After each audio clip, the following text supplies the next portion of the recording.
Hello guys, लर्निफाई IQ के YouTube channel में आप सभी का बहुत बहुत स्वागत है। मेरा नाम है अविनाश प्रताप सिंह और हम इस सीरीज़ में इन्वायरमेंट पढ़ रहे हैं। अभी हमने लास्ट 4 लेक्चर कवर कर लिए हैं। ये हमारा लेक्चर 5 होने वाला है। इसमें हम चैप्टर 4 का सेकंड पार्ट देखेंगे और जो उसमें कॉन्सेप्ट्स हैं जो रह गए थे हमारे चैप्टर 4 के, हम उसको देखेंगे। तो चलिए शुरू करते हैं। जो हम सबसे पहले कॉन्सेप्ट पढ़ने वाले हैं इसमें, वो है इकोलॉजिकल पिरामिड। तो इकोलॉजिकल पिरामिड का मतलब क्या होता है? हमने अभी फूड चेन देखी थी लास्ट लेक्चर में कि फूड चेन कैसे बनती है और ट्रॉफिक लेवल क्या होते हैं किसी एक फूड चेन में। तो सपोज़ एक मैं फूड चेन बना देता हूँ। जैसे ये ग्रास है आपकी, यहाँ पे एक ग्रास हॉपर फिर ग्रास हॉपर को लिजार्ड खा रहा है ना। फिर लिजार्ड को स्नेक खा रहा है, फिर स्नेक को ईगल। तो ये एक हमारी फूड चेन हो गई। तो ये हमने देखे थे कि जो डिफरेंट डिफरेंट इसमें लेवल्स होते हैं एनर्जी ट्रांसफ़र के, इनको हम ट्रॉपिक लेवल्स कहते हैं।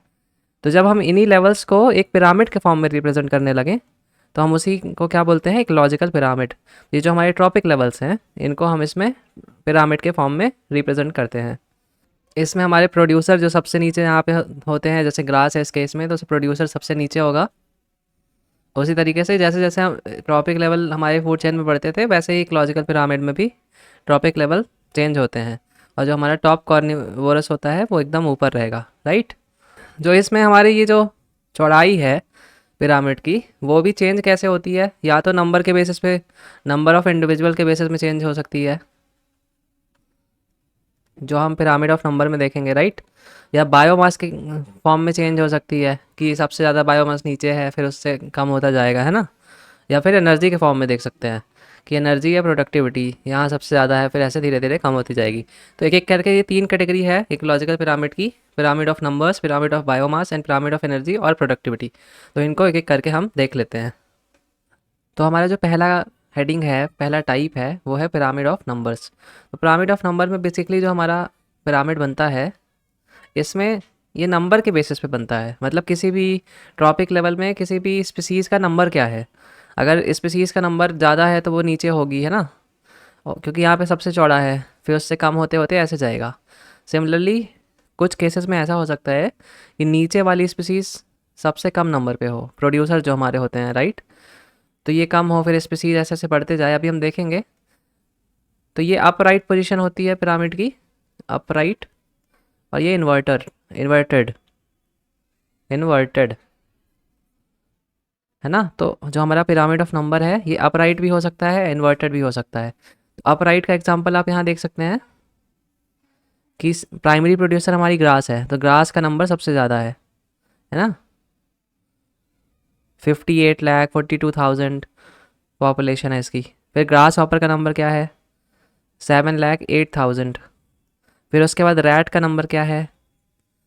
3,54,000। फिर स्नेक का नंबर क्या है? 3। तो ये किसी इकोसिस्टम में जो हमारा पिरामिड बन रहा है उसमें ये नंबर के बेसिस पे ये हमारा पिरामिड बना है।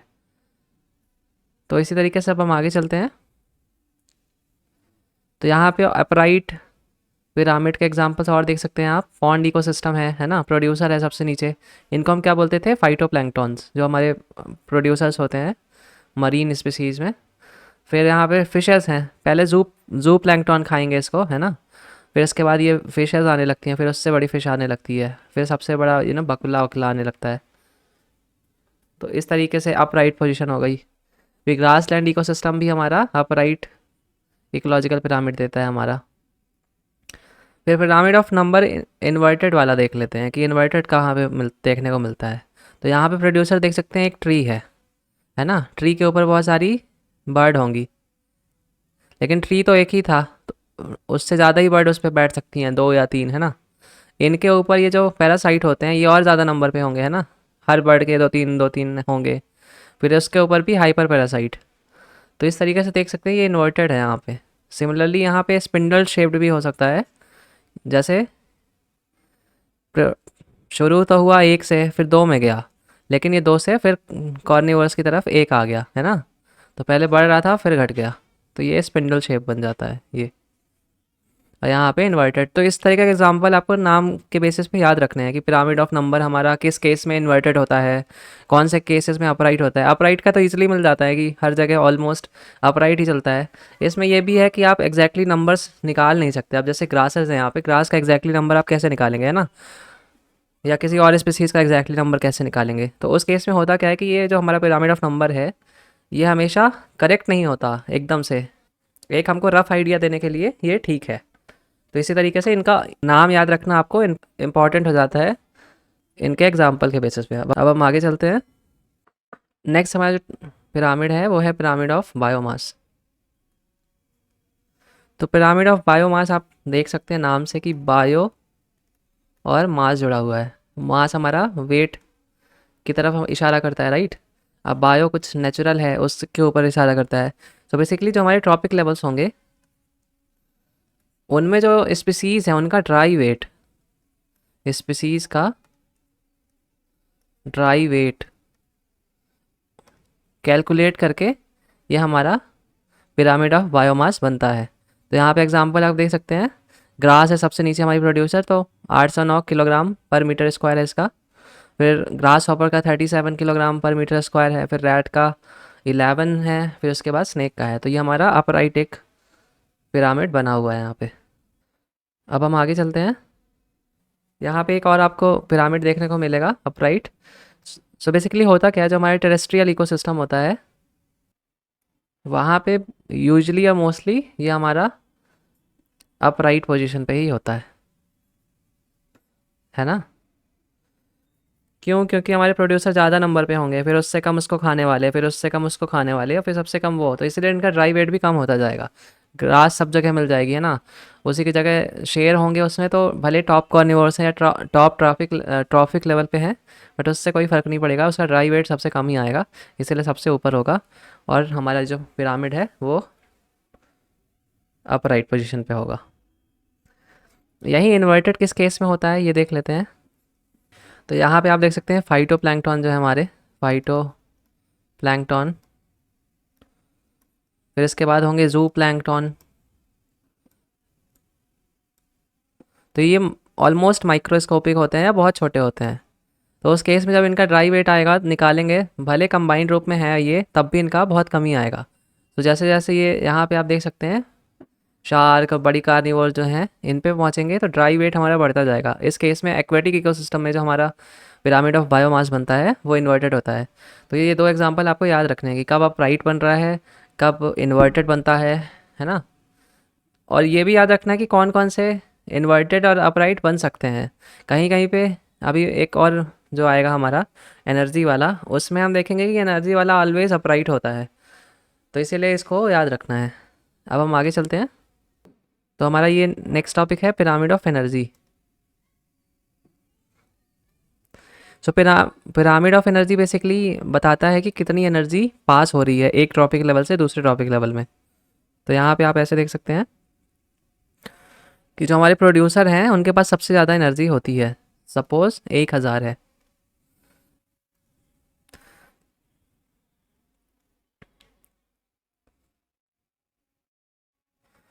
फिर जो हमारा नेक्स्ट ट्रॉपिक लेवल होगा उसके पास इसकी 10% आएगी। 10% मतलब 100।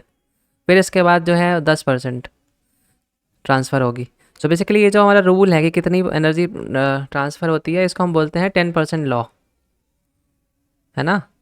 10% लॉ बेसिकली इकोलॉजिकल इफ़िशिएंसी दिखाता है कि हमारा एक ट्रॉपिक लेवल से दूसरे ट्रॉपिक लेवल पे सिर्फ 10% ही एनर्जी ट्रांसफ़र हो पाती है। तो 100 से यहाँ 10 हो जाएगी, 10 से 1 और 1 से 0.1। तो इसी तरीके से इतनी कम हो जाती है एनर्जी कि आगे हमारे ट्रॉपिक लेवल ज़्यादा होते नहीं हैं, 4-5 में ही हमारी फूड चेन फिनिश हो जाती है। और ये हमारा जो लॉ है, ये जो कहता है, इसको हम बोलते हैं 10% लॉ। ये बेसिकली यही बता रहा है कि एक ट्रॉपिक लेवल से दूसरे ट्रॉपिक लेवल में सिर्फ 10% एनर्जी ट्रांसफ़र हो पाती है, और बाकी एनर्जी कहाँ जाती है। जैसे आपको सपोज़ जो ग्रास थी हमारी, है ना, उसको सूरज से मिली होगी 1000 एनर्जी, सपोज़ अगर एग्जांपल के तौर पे ले, तो ग्रास ग्रो करने में, है ना, फोटोसिंथेसिस करने में, इन सब प्रोसेसेस में एनर्जी अपनी लॉस्ट कर देगी, ग्रो करेगी। तो ये क्या करेगा, बाकी जो 90% है यूज़ कर लेगी और फिर 10% एनर्जी मतलब 100 इसको दूसरे को पास कर देगी। फिर वो जैसे जानवर कोई खाया घास को, वो भी इसको पचाने के में वेस्ट कर देगा, घूमता फिरता है एक जगह से दूसरी जगह, तो उसमें भी वेस्ट कर देगा। तो बेसिकली इसी तरीके से 90% ऑलमोस्ट एनर्जी कंज्यूम हो रही है, और सिर्फ हर टॉपिक लेवल से 10-10% ही नेक्स्ट टॉपिक लेवल पे हमारी जा रही है।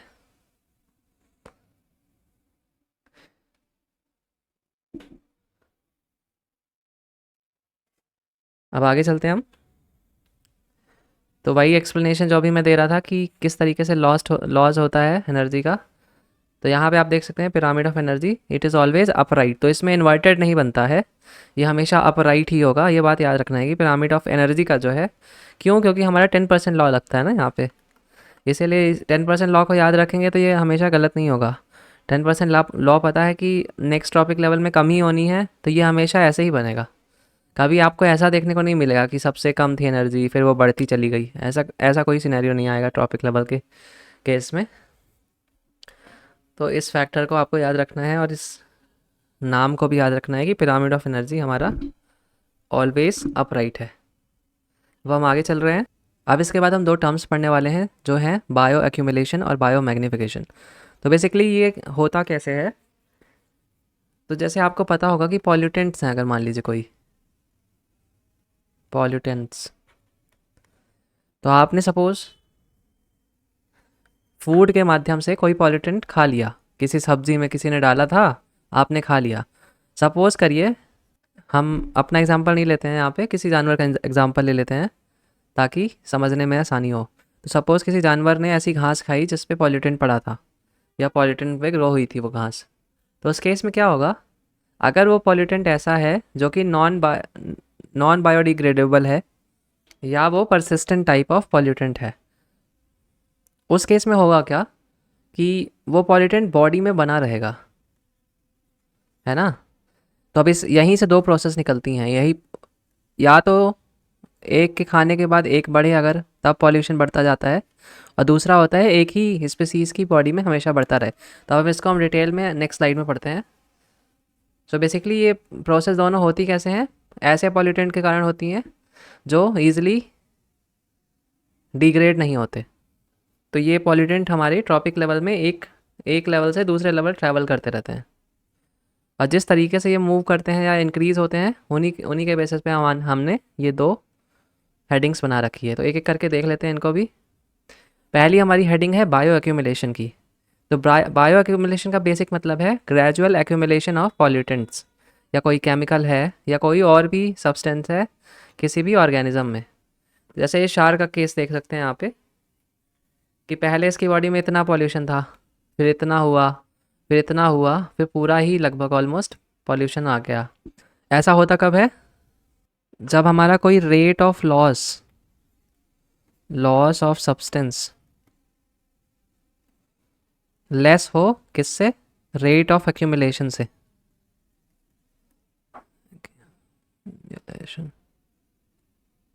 इस केस में क्या होगा कि जैसे इसी शार्क का ही एग्जांपल ले लेते हैं, ये ऐसी मछलियाँ खा रही है जो मछलियाँ पॉल्यूटेड हैं, मतलब जो मछलियाँ ऑलरेडी पॉल्यूशन उनमें है। उस केस में होगा क्या कि इसमें धीमे धीमे ओवर टाइम, खाते खाते सालों में, इसकी बॉडी में वो पॉल्यूटेंट जमा होते रहेंगे। क्यों, क्योंकि खाती जा रही है नया नया पॉल्यूशन, और उसको एक्सक्रीट नहीं कर पा रही है या तोड़ नहीं पा रही है इसकी बॉडी। तो उस केस में क्या होता है, बायो एक्यूमुलेशन होता है, धीमे धीमे एक्यूमुलेट होते रहते हैं और इंक्रीज़ होते रहते हैं। यहाँ पे एक परसिस्टेंट ऑर्गेनिक पॉल्यूटेंट के बारे में दिया हुआ है, DDT। इसको हम बोलते हैं dichloro diphenyl trichloroethane. Dichloro diphenyl try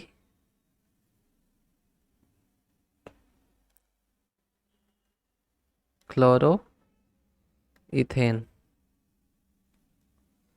है ना।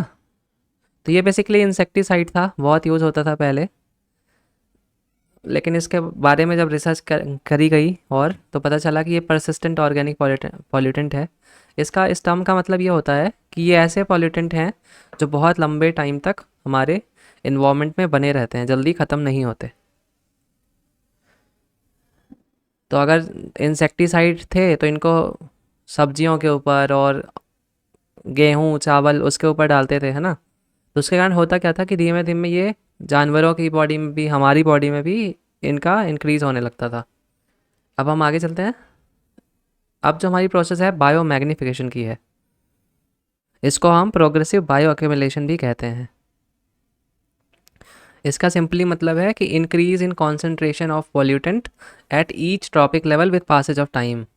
ये बायो मैग्निफिकेशन की प्रोसेस तभी होती है जब पॉल्यूटेंट जो होता है हमारा, उसकी एक तो लॉन्ग बायोलॉजिकल हाफ लाइफ हो, मतलब वो ज़्यादा दिन तक जिंदा रहता हो पॉल्यूटेंट, और दूसरा वो must be soluble in fat और नॉट इन वाटर, मतलब वाटर में तो सॉल्यूबल वो ना हो, है ना। वाटर में सॉल्यूबल होगा तो यूरिन के थ्रू हमारी बॉडी से निकल सकता है, लेकिन जब वो फैट सॉल्यूबल होगा तो वो हमारे फैट्स में एक्यूमुलेट हो जाएगा बॉडी में। तो ये डीडीटी भी ऐसा ही एक पॉल्यूटेंट है जो हमारे फैट्स में एक्यूमुलेट हो जाता है।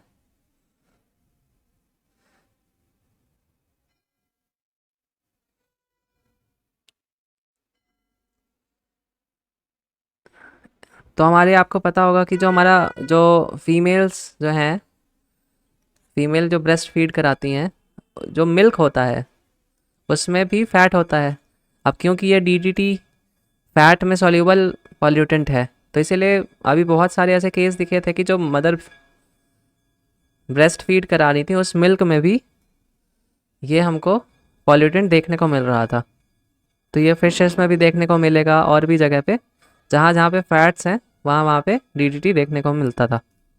तो यहाँ पे आप देख सकते हैं प्रोसेस कैसे हो सकती है। ये फाइटोप्लैंक्टन है हमारे, सपोज करिए इनमें थोड़ी थोड़ी पॉल्यूटेंट सब में था, राइट। फिर बहुत सारे फाइटोप्लैंक्टन खाएगा कौन, जू प्लैंक्टन।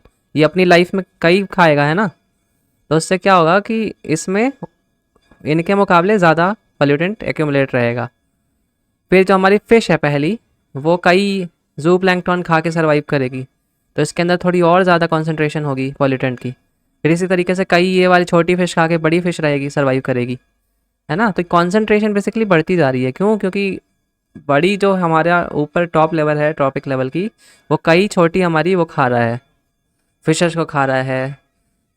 तो धीरे धीरे कॉन्सेंट्रेशन बढ़ती जा रही है। क्यों बढ़ती जा रही है? क्योंकि ये ऐसे पॉल्यूटेंट हैं जो फैट में सॉल्यूबल हैं, तो जैसे ही खाते हैं उनकी बॉडी में आके फैट में एक्यूमुलेट हो जाती है। तो यही हमारी बायो मैग्निफिकेशन की प्रोसेस थी। यहाँ पे आप देख सकते हैं कि बायो मैग्निफिकेशन डीडीटी का एक्वेटिक फूड चेन में, तो किसी तरीके से कैसे बढ़ रहा है डीडीटी का कॉन्सेंट्रेशन। तो यहाँ वाटर था, इसमें प्रोड्यूसर्स रहते थे, राइट। तो सपोज करिए प्रोड्यूसर्स में इतना इतना डीडीटी मिला हुआ था, उसको जू प्लैंक्टन्स ने खाया तो उनकी बॉडी में ग्रेजुअली इंक्रीज़ हुआ। फिर फिशेस ने खाया थी तो उनकी बॉडी में इंक्रीज़ हुआ, फिर लार्ज फिश ने, फिर हॉक ने। तो इसी तरीके से डीडीटी की कॉन्सेंट्रेशन बढ़ती गई हर ट्रॉपिक लेवल के साथ। तो हमारे इतने ही टॉपिक थे और ये हमारा चैप्टर 4 ख़त्म हो गया है। आपको होपफुली आपको ये सारे तीनों कॉन्सेप्ट समझ में आ गए हों, बायो मैग्निफिकेशन, बायो एक्यूमुलेशन और इकोलॉजिकल पिरामिड। तो वीडियो को लाइक और सब्सक्राइब कर दीजिए ताकि जब भी आपके नए वीडियो आएँ तो इस सीरीज़ के, तो आपको वो मिल जाए। और एक बार आप इसकी इन सारे कॉन्सेप्ट्स की रीडिंग कर लीजिए, एग्जाम्पल्स को पढ़ लीजिए ताकि आपका कॉन्सेप्ट क्लियर हो जाए। तो thank you for watching the video.